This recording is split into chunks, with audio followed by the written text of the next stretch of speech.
When my daughter started dating Ethan, I thought he was the one, kind, responsible, the kind of man every mother dreams her daughter will marry. So when he called me one morning, I smiled and said, "When's the wedding?" His answer stopped my heart cold. "We got married yesterday."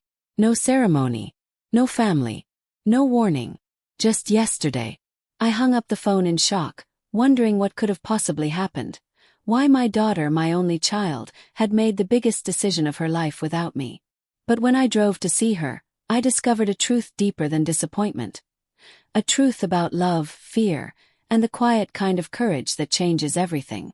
I still remember that Thursday morning like it was yesterday.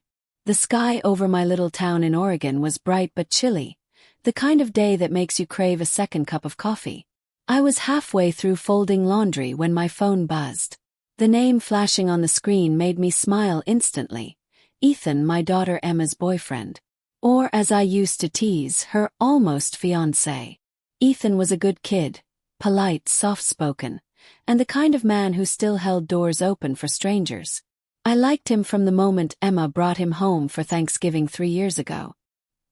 He carved the turkey like he'd done it 100 times and even helped wash dishes afterward. I'd whispered to my husband, "He's a keeper," and he'd nodded in agreement. So when I saw Ethan calling, I assumed it was about the proposal I'd been waiting for. Emma had hinted a few months earlier that they were talking about the future. I even caught her scrolling through Pinterest wedding boards when she thought I wasn't looking. I answered the call with a cheerful, "Hey Ethan, what's up? When are you going to make it official and give me some wedding news?" There was a pause, then a breath, and then he said it, calm, casual, like it was no big deal. "Actually, Mrs. Patterson, we got married yesterday." For a second I thought I misheard him. "What do you mean you got married yesterday?" I asked, half laughing. "You mean you got engaged yesterday?" But Ethan chuckled awkwardly. "No, ma'am. We got married. At the courthouse." The words hit me like cold water. Married. Without telling us. Without family. Without even a phone call. I could hear Emma's voice in the background. Soft, nervous, and that made my heart twist. She knew this would shock me. She knew I'd always dreamed of helping her pick her dress, walking her down the aisle with her dad, watching her say, "I do," under the summer sun. I wanted to sound happy for them, I really did, but my voice cracked as I said, "Well, congratulations, I guess." Ethan started explaining, talking about how they didn't want a big fuss, how it just felt right in the moment. But my ears were ringing. My mind was already spinning with questions. Why now? Why in secret? Was she pregnant? Was something wrong? I thanked him for calling, hung up politely, and just sat there, staring at the laundry basket full of neatly folded clothes. When my husband, Tom, came home from his morning shift, I broke the news. His reaction was calmer than mine. He rubbed his jaw and said, "Well, they're adults now. Maybe they just wanted to do things their way."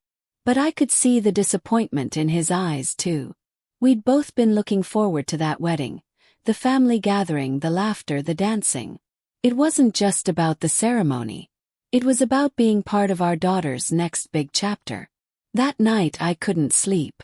I lay awake replaying Ethan's voice, the shock in his tone, like he knew this wasn't how it was supposed to go.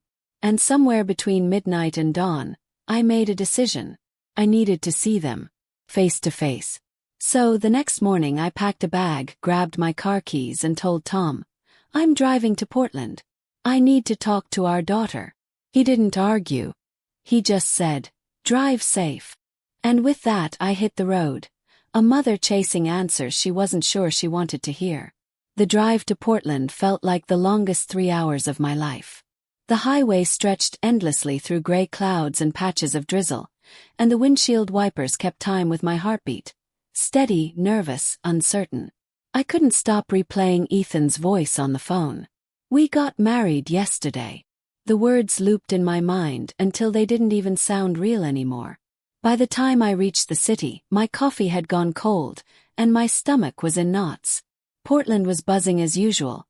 Food trucks on every corner, people walking dogs, cyclists weaving through traffic, but I felt like I was watching it all from behind glass. I parked in front of Emma and Ethan's apartment complex. A modern building with too much gray concrete and not enough charm. I'd helped them move in 2 years earlier, back when everything still felt normal. I remember Emma's excitement then. Hanging photos on the wall, picking out throw pillows, laughing as Ethan tried to assemble a bookshelf with missing screws. Now, climbing those familiar stairs, all I could think about was how much had changed. When she opened the door, my daughter looked both exactly like herself and nothing like her at all. Her blonde hair was in a messy bun, and her sweatshirt hung loosely on her frame. She looked tired. Not the kind of tired you fix with sleep, but the kind that comes from something heavier. "Mom," she said, eyes wide. "Hi, sweetheart," I managed, trying to smile though my throat felt tight. "Can I come in?" Inside, the apartment looked lived in but neglected.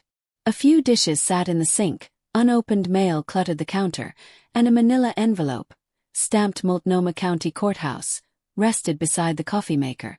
My stomach dropped at the sight of it. Proof right there in plain view. I turned toward Emma. "So, it's true." She nodded slowly, biting her lip. "We were going to tell you, I swear. It just happened faster than we planned."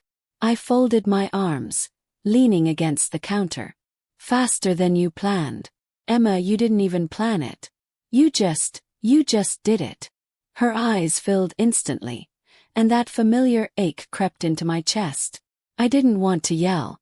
I didn't want to be that mom. But I'd pictured her wedding since she was little, since the days she used to make paper bouquets out of tissue and ask me to play the wedding song on the piano. "I know you're mad," she whispered. "And I get it. But it wasn't about shutting you out. It was just right in the moment." The words felt rehearsed. I knew my daughter. When she was nervous, she'd twist her sleeve, avoid eye contact, and use vague words like just and right in the moment. Before I could reply, Ethan came out from the bedroom, tucking his shirt into a pair of jeans. "Mrs. Patterson," he said softly, "we were going to call you both tonight. We didn't mean to blindside you." I crossed my arms tighter. "You think calling after the fact makes it better?" He nodded, expression sheepish. "No, ma'am. But we thought it might make it easier. We didn't want to cause stress or make a big deal out of it." I almost laughed at that. "You didn't want to cause stress?" "Ethan, I've been planning this wedding in my head since Emma was 12 years old. You think you're protecting us, but you're just keeping us out."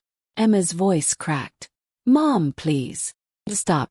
Her eyes were red, her hands trembling.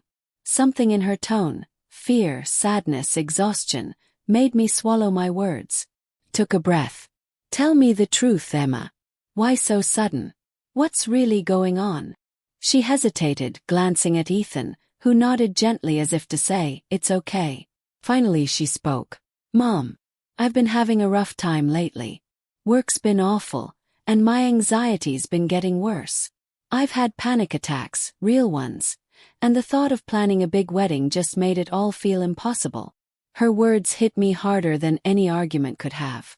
I felt my anger slip away, replaced by guilt. "Oh, baby," I whispered, stepping forward to pull her into my arms.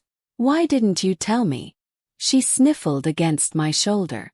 "Because you worry about me enough already. And I didn't want you to think I was falling apart. Ethan's been so patient, and when we went to get the marriage license, it just felt peaceful to do it then. No pressure, no expectations. Just us." I looked over at Ethan. He was watching her with a kind of quiet protectiveness that told me everything I needed to know. He really loved her.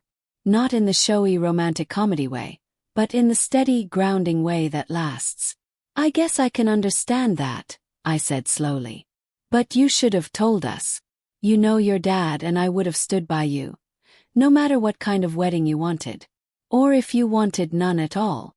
"I know," she said, voice breaking. "I just didn't want to disappoint you." That one sentence, "I didn't want to disappoint you," undid me. All these years I'd thought I was encouraging her to dream big, to be brave, to aim for the stars.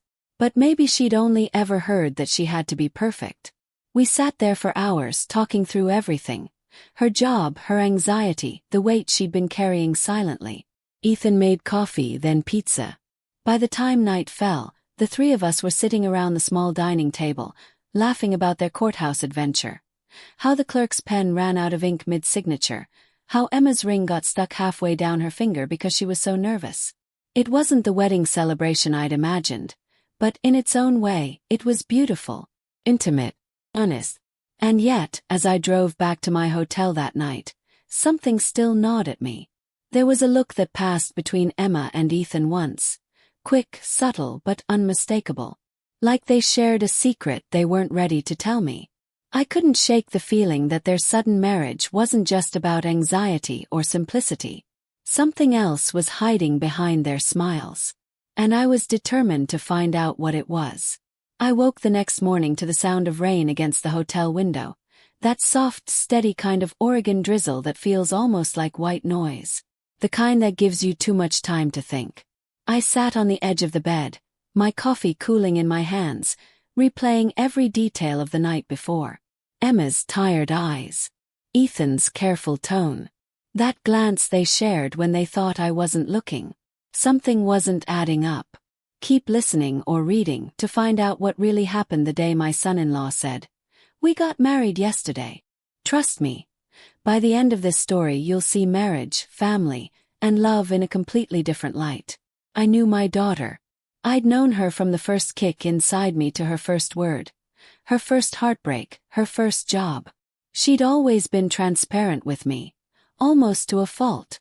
So this new quiet, this half-truth she was hiding behind the word anxiety, didn't feel right. I wasn't angry anymore. Just worried, bone-deep, mother-level worried. I decided to stay another day. I texted Tom that morning and told him, "They're okay, but I need a little more time." He replied, "Take all the time you need. Bring our girl home if she needs it." I smiled faintly. Tom was always the calm one. He didn't pry, didn't push. Just trusted that I'd follow my gut. By mid-morning I was knocking on their apartment door again. Emma opened it, looking surprised but not upset.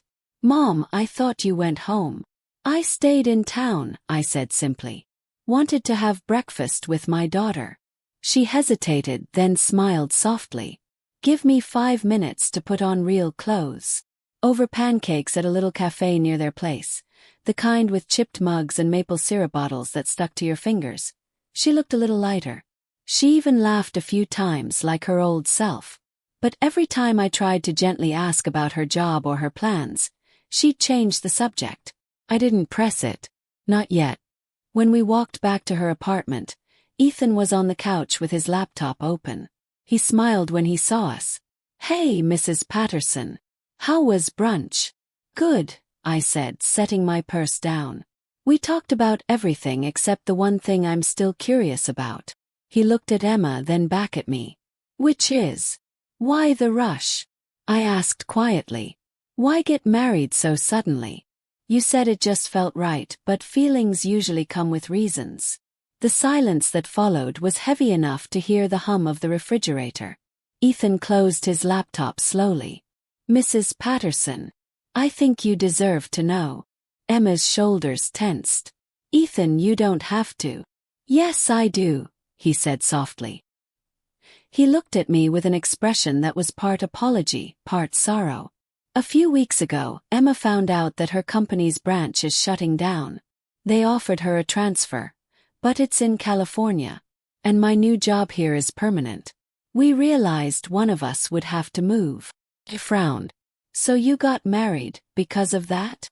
Keep listening, because what started as shock and hurt soon turned into one of the most emotional, eye-opening moments of my life.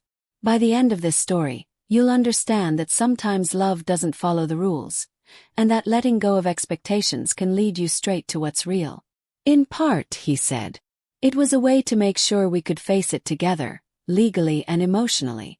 We didn't want to risk being forced apart by timing or paperwork." I could feel there was still something more.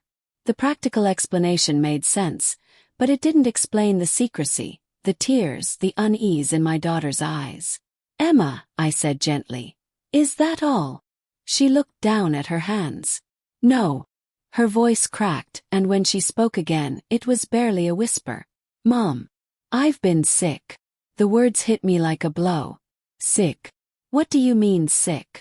Not cancer or anything like that, she said quickly, seeing the panic rise in my face.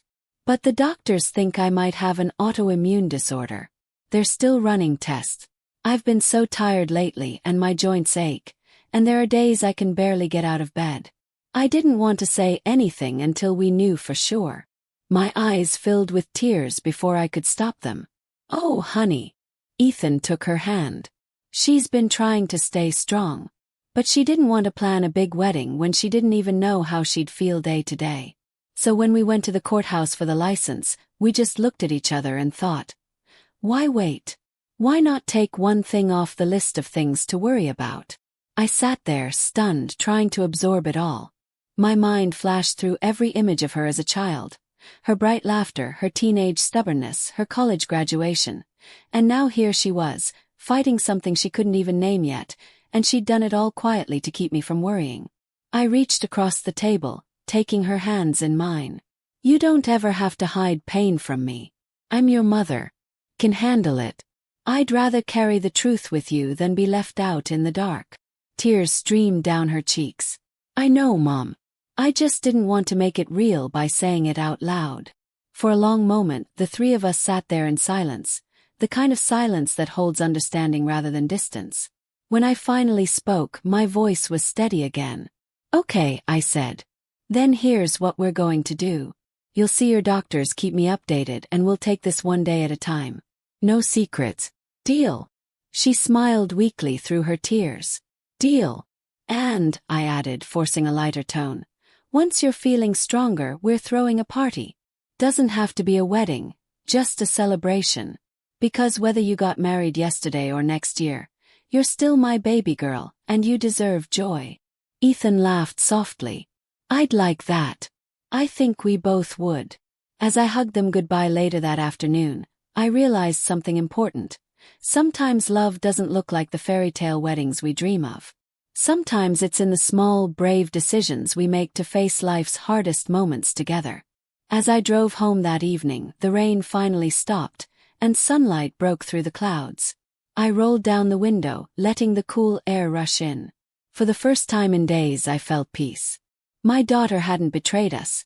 She'd been protecting herself, and maybe in her own way, protecting me too. But as the city lights faded behind me, I knew one thing for certain. This story wasn't over yet.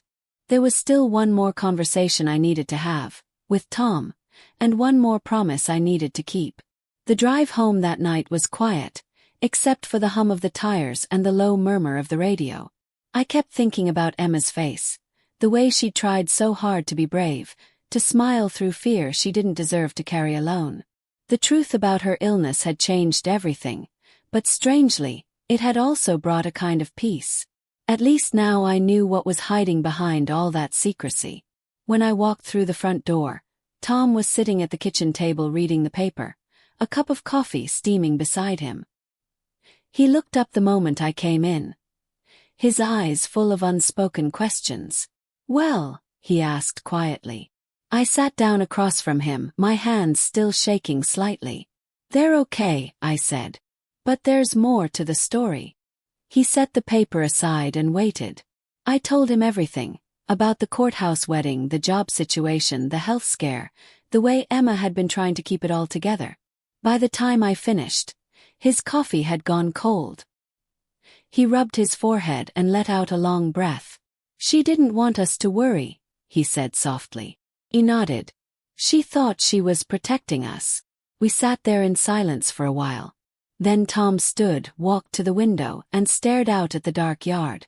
You know, he said after a long pause, we raised her to be strong, to handle things. I guess she took that to heart. I smiled sadly. Too much to heart. He turned around, eyes glistening. So what do we do now? We show up, I said simply. We make sure she knows she doesn't have to handle everything alone anymore. That night we made a plan. The following weekend, Tom and I drove back to Portland. This time we didn't call ahead, we just showed up, arms full of groceries, flowers, and one big white box. When Emma opened the door and saw us, her eyes went wide. Mom. Dad. What's all this? Tom grinned. A little surprise. We came inside, setting the bags on the counter. Ethan peeked out from the living room, looking confused but happy. Everything okay? Better than okay, I said, pulling the white box open to reveal a small cake, frosted with simple white swirls and topped with the words "You did it." Emma laughed through tears. Mom, what is this? I took her hands. A celebration. Because you got married. Because you're still standing. Because love deserves to be celebrated, no matter where or how it starts. For a moment she didn't say anything. Then she threw her arms around me and whispered, "You're going to make me cry." "That's the idea," I said, laughing through my own tears. We spent the whole day together, cooking, eating, talking, even dancing a little in their tiny living room. Tom brought his old Bluetooth speaker, and we played the song he and I had danced to at our own wedding decades ago. Ethan and Emma danced too, shy at first, then freer, smiling in a way I hadn't seen in months. At one point, I caught Tom wiping his eyes. He pretended it was just allergies, but I knew better. Watching our daughter glow like that again, it was worth every mile, every sleepless night, every tear. Later, as the evening quieted, Emma sat beside me on the couch, curling into my side the way she used to when she was little. "Mom," she said softly, "I'm sorry for everything. For keeping things from you. For the wedding. For worrying you." I stroked her hair. "Honey, you don't ever need to apologize for being human. You didn't do anything wrong. You just tried to survive the best way you knew how." She nodded, eyes shining. "I'm still scared sometimes. About the test results. About what's coming. Then we'll face it together," I said. "That's what families do." Ethan joined us then, taking her hand. "We got the first round of tests back yesterday," he said quietly. "They think it's manageable. Something she'll have to monitor, but not life-threatening." I let out a shaky breath I hadn't realized I was holding. Thank God. For the first time in a long time, I felt the heaviness lift from my chest. We sat there together. Me, my husband, my daughter, and her husband. The four of us, a little family rebuilt out of fear and forgiveness. When we finally left that night, Emma walked us to the door. The air was cool, the sky a deep navy scattered with stars. She hugged me tight and whispered, "I love you, Mom. I love you too, sweetheart. Always." As we drove away, Tom reached over and took my hand. "You did good," he said softly. Smiled. "We both did." He looked out the window at the passing lights. "You know," he said, "it's funny. I always thought the wedding would be the big moment, the one that brought everyone together.